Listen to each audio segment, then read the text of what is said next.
Hello, party people!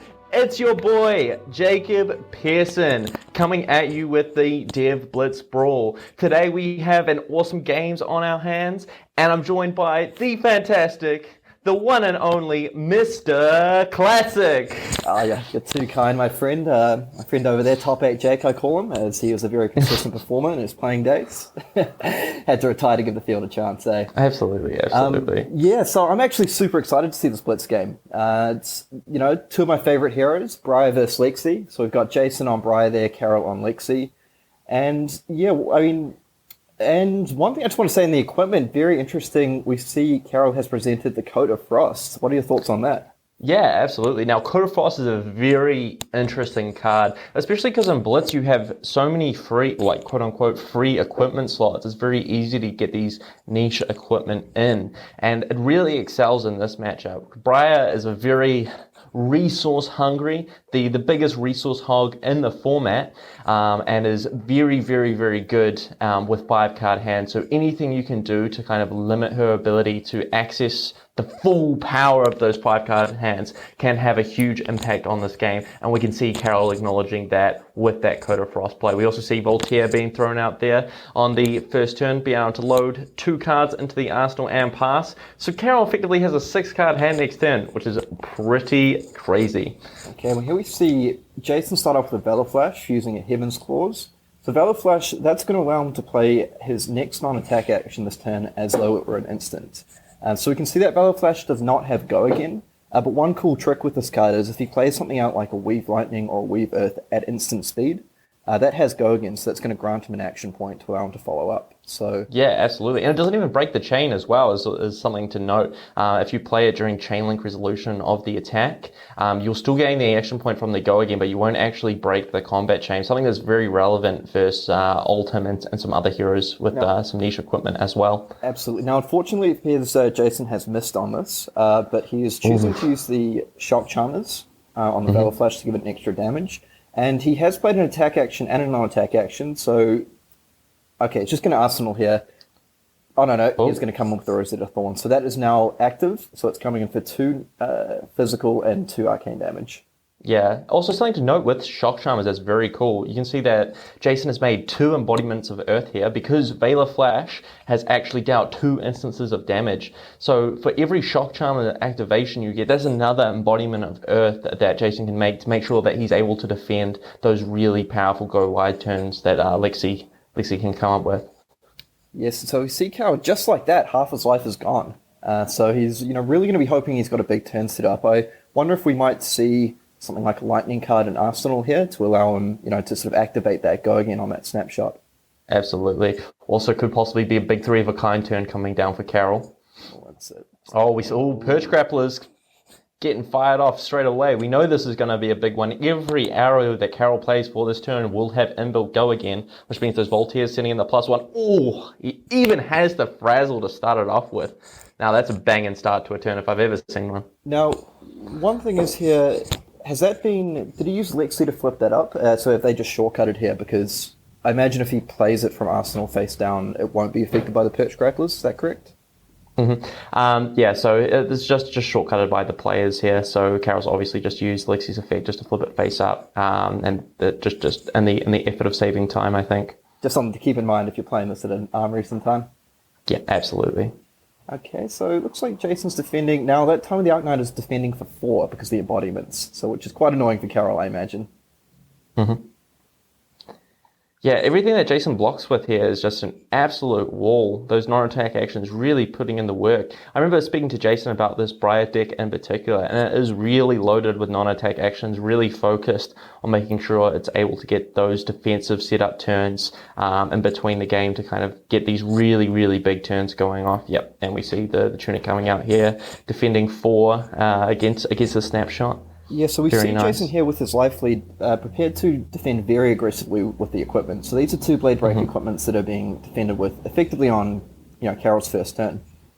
Absolutely, yeah. I think both players are recognizing that this game isn't going to go particularly long, probably only going to last 4 or 5 turns. So the risk of losing Tunic here really isn't that high. The fact that he's able to effectively save 2 life by defending with Tunic here will really help him in the long game, I think, when it gets the nitty-gritty last couple of life.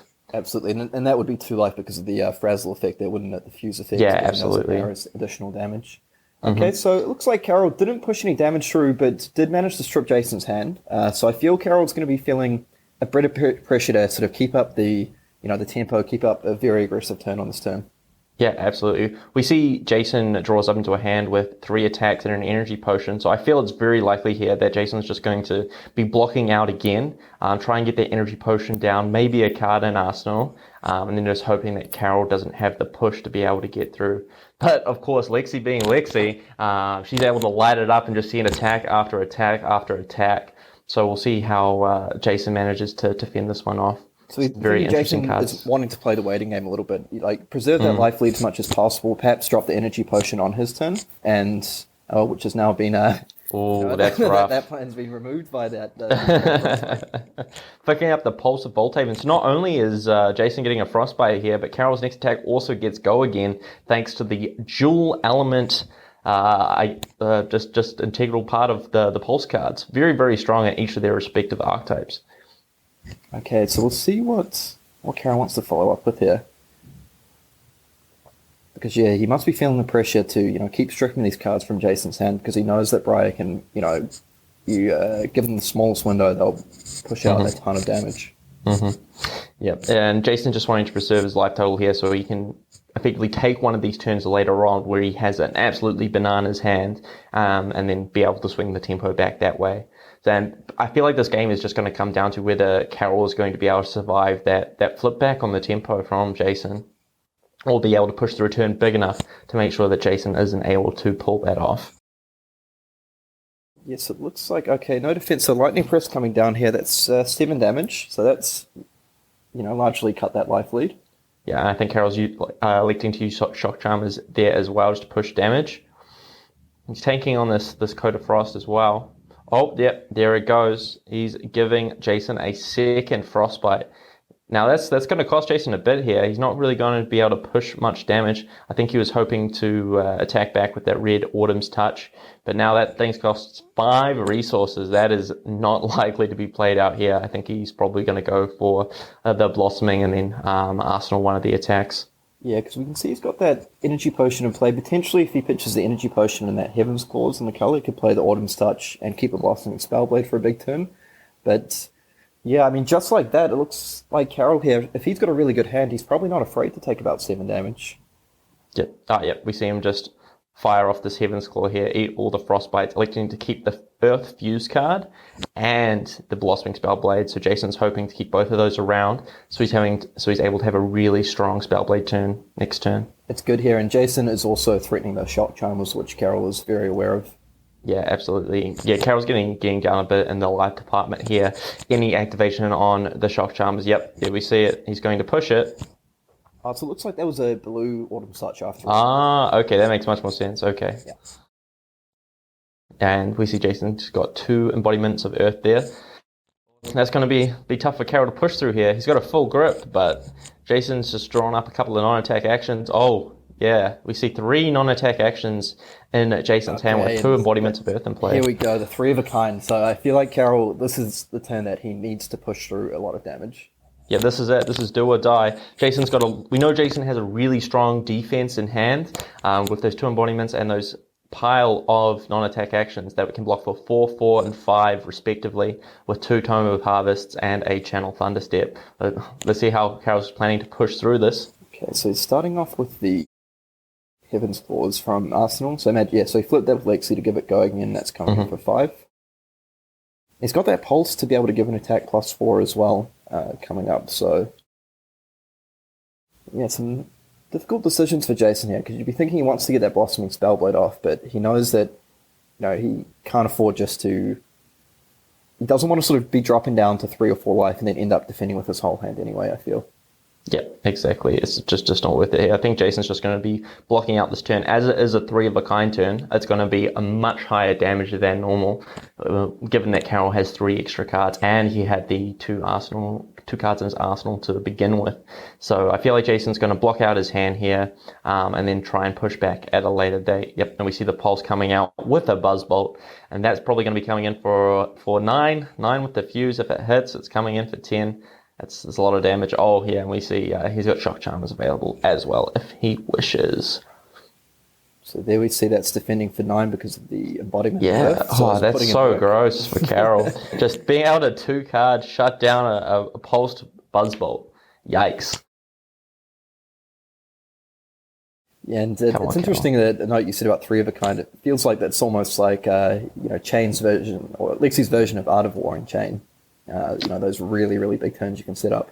Yeah, the really massive spike turns. Normally, so you'll see a lot of Lexi players save their Perch Grapplers for this turn in particular, just so that they can get the +1 across the board, push those breakpoints even further, and really threaten those big turns. Especially with those Frazzles and Buzzbolts, it becomes to the point where any hit, any single point of damage becomes 3-4 damage, which is absolutely wild. And if you can have multiple cards left in hand, they could be thinking you have 2 blues in hand. There's 3 activations of Shock Charmers. They're looking at 6 to 9 damage. Like, it's absolutely wild, some of these turns that Lexi players can push with 3-of-a-kind. And that was a headshot coming for 7 plus a Shock Charmer. So even through those 2 embodiments, Karol's now pushed Jason down to 5 life.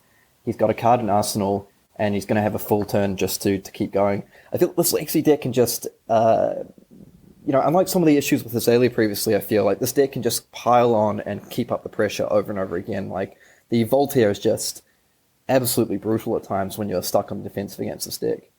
Yeah, absolutely. We see Jason with no embodiments of Earth, a card that doesn't defend, a couple of block 2s. This hand is going to be rough if Karol can push through some damage here. Yeah, so one thing is Jason does have that Crown of Seeds here, which he may be able to pitch the Ball Lightning to, which allows him to put up a 1 defense shield and draw a card. But even then, it's looking a little bit tough for Jason here. Yeah, it's looking like he's not even being able to push a real turn just because of the pure aggression from Karol's side. All that Jason's been able to muster is just two singleton attacks, really, and being able to push through. It's so much damage. Like you were talking about before with how Azalea used to be, it was a very kind of go tall, one-hit wonder kind of deck. So often they would only strip 1 card, and if they didn't have a powerful on-hit like Red in the Ledger or Remorseless to go off on, then they would just really suffer on the swingbacks. Yeah, absolutely. And Jason sort of carefully thinking about his, how he's going to get through this turn. Mm-hmm. He's defending for 4. Karol knows that he can just crown away the last card if he wants to try and kill him with Shock Charmers. So here we go. He fires in a Bolt and Shock. That is firing brutal. for 5 gold. So that's got reload on hit as well. Nasty. And we see that Karol also has a snapshot in hand? Yes, this Bolt and Shock coming in for 5. Jason's on 4, so obviously it's already a must block. But he's got to be pretty worried about it. Even if he survives this turn, how does he win this game?